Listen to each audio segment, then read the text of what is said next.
Bismillahir Rahmanir Rahim. In the name of Allah, the most merciful. Assalamu alaikum, everyone. This is MD Mohidin Mahim speaking. So today, our illustrated topic is collocation and coherence, which is more important for IELTS or idea generated or anything in English part. Okay, let's get started. So আমরা collocation এবং coherence নিয়ে যদি একটু ডিপে আলোচনা করতে যাই, দেখবেন যে অনেক কিছু আর কি বের হয়ে আসবে।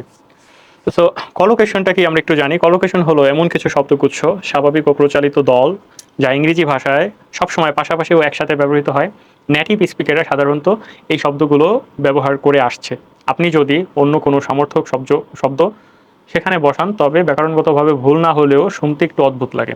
ধরেন ব্যাকরণগতভাবে আপনি যদি এটা দেখেন, ডু আ মিস্টেক, এটা কিন্তু ব্যাকরণগতভাবে খুবই পারফেক্ট, ঠিক আছে। বাট যখন আপনি একজনকে বলতে যাবেন, কথাটা আসলে কতটুকু মানে সুন্দর বা শ্রুতিমধুর, এটারও কিন্তু একটা ব্যাপার আছে।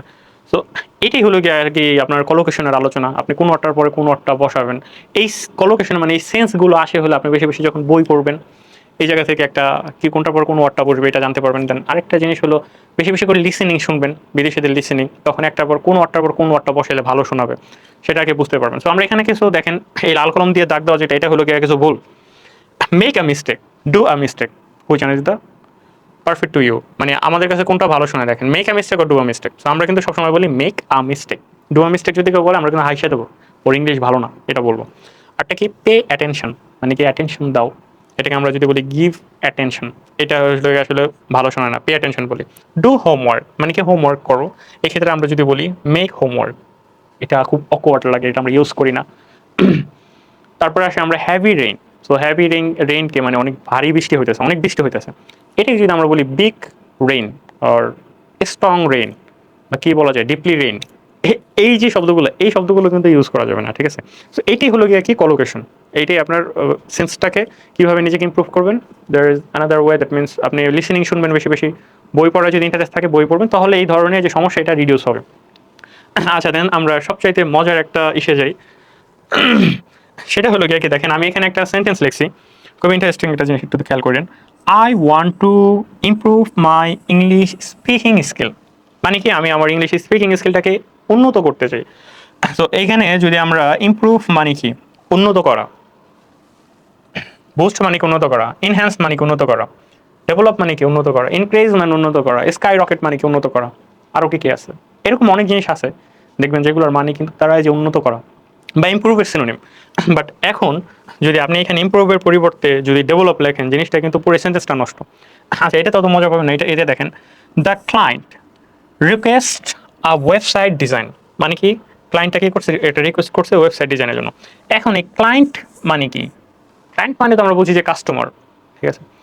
এখন কাস্টমার দিলে এখানে রিলেভেন্ট মিলবে, বাট কাস্টমার বলতে ধরেন একজন দোকানদারের কাছে কাস্টমার, যে দোকানদারের কাছে যায় সে কাস্টমার। বাট একজন ডাক্তারের কাছে তো একজন পেশেন্ট যায়, মানে কাস্টমার যায়, ওটাকে বলে পেশেন্ট। তো আপনি জাস্ট পড়ছেন যে patient, customers, buyers, passenger, meaning is same. এখন কি করলেন, দ্য ক্লায়েন্টের এই জায়গায় কি করছেন, প্যাসেঞ্জার লাগাই দিয়েছেন। The passenger request a website design, এটা কি হইলো। এখানে যদি কোনো ডক্টরের সাথে যদি কোনো কথাবার্তা হয় সেক্ষেত্রে এটা কিন্তু লাগালে কিন্তু এটা মেরে। সো এই বিষয়টাকে একটু দেখবেন, এটাই মূলত কলোকেশনের আর কি এটা। তো এটা একটা মেক সেন্স, এটা আপনার সেন্সটা ডেভেলপ হবে ওই যে বললাম বই পড়ে এবং বিভিন্ন কারিকুলামে আপনার এটা আর কি ডেভেলপ হবে। দেন আমরা আসি হলো এই কোহেরেন্স।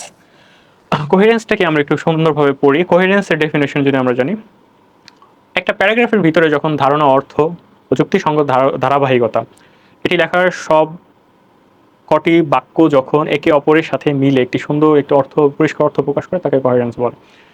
দ্যাট মিনস ধরেন আমি একটু সুন্দরভাবে বুঝাই, এখানে লেখা আছে, স্লাইডটা আমি আপনাদেরকে দিয়ে দেবো।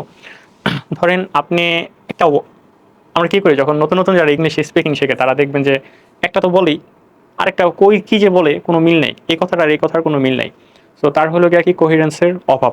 সো এটাকে এলিমিনেট করার জন্য আমি বলবো যে কিছু কিছু লিঙ্কিং ওয়ার্ড আছে, ওই যে লিঙ্কিং ওয়ার্ডের একটা ভিডিও আছে আমার ইউটিউবে দেখে নিন, ওই লিঙ্কিং ওয়ার্ডগুলো একটু শিখবেন, তখন কী হবে একটার সাথে আরেকটা সেন্টেন্স কীভাবে কানেক্ট করতে হয় এটা আর কি জানতে পারবেন। সো এটা অনেকটা ভালো হবে, ইমপ্রুভ হবে কোহেরেন্সের ক্ষেত্রে। অ্যান্ড আরেকটা জিনিসগুলো বেশি বেশি করে মানে লিসেনিং শুনতে হবে বিদেশিদের। তো দেখেন এই যে একটা ভুল আমি এখানে তুলে ধরলাম, মানে যারা নতুন বিগিনার, যারা ইংলিশ স্পিকিং শুরু করছে তারা কি বলে, আই লাভ লার্নিং ল্যাঙ্গুয়েজ। এখানে কিন্তু কোনো গ্রামাটিক্যাল ভুল নেই, বাট এটা কিন্তু অত সুন্দর শোনা যায় না। I love learning languages. English is spoken world wide. মানে কি বলতেছে, কথাবার্তা শুনে জানি কিরকম লাগতেছে এই ইস্যুতে। My brother place video game, মানে আমার ভাই ভিডিও গেম খেলে, দ্যাটস ওয়াই আই প্র্যাকটিস কি বলে গ্রামার ডেইলি। মানে এই যে যে নতুন যারা শুরু করে ইংলিশটা এরকমভাবে। সো দেখেন এইটার একটা খুব সুন্দরভাবে, I love learning language because they connect people since English is spoken world wide I focus on it in the most. To improve my skill, I practice grammar and collocation daily. খুব সুন্দর একটা meaning দাঁড়াইছে, but উপরের যে একটা sentence ওটা কিন্তু মিনিংটা আপনার স্পষ্ট না, বা শুনতে ভালো শোনা যায় না, বা কি বুঝাইলো এই জিনিসগুলো বুঝতে পারি না।